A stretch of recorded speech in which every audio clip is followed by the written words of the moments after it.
অবশেষে রাজধানীর ৭টি সরকারি কলেজের উচ্চশিক্ষা ও গবেষণা ব্যবস্থাপনায় ঢাকা সেন্ট্রাল ইউনিভার্সিটি গঠনে অধ্যাদেশ জারি করেছে সরকার।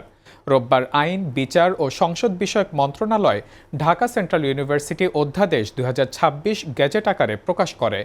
খসড়া অধ্যাদেশে ৭ কলেজকে ৪টি স্কুলে ভাগ করার প্রস্তাব থাকলেও চূড়ান্ত অধ্যাদেশে সে সিদ্ধান্ত থেকে সরে এসে কলেজগুলোর স্বকীয়তা বজায় রেখে একাডেমিকভাবে নতুন বিশ্ববিদ্যালয়ের সঙ্গে যুক্ত রাখার কথা বলা হয়েছে।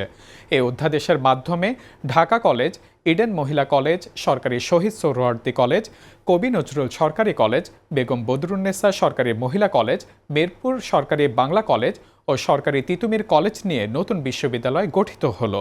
এসএসসি ও এইচএসসি পরীক্ষার ফলাফল এবং কেন্দ্রীয় ভর্তি পরীক্ষার মাধ্যমে শিক্ষার্থীরা মূল ক্যাম্পাস বা সংযুক্ত কলেজে ভর্তি হতে পারবে। পাশাপাশি কেন্দ্রীয়ভাবে এমফিল ও পিএইচডি প্রোগ্রাম, শিক্ষক উন্নয়ন ও উচ্চতর প্রশিক্ষণের সুযোগ থাকবে।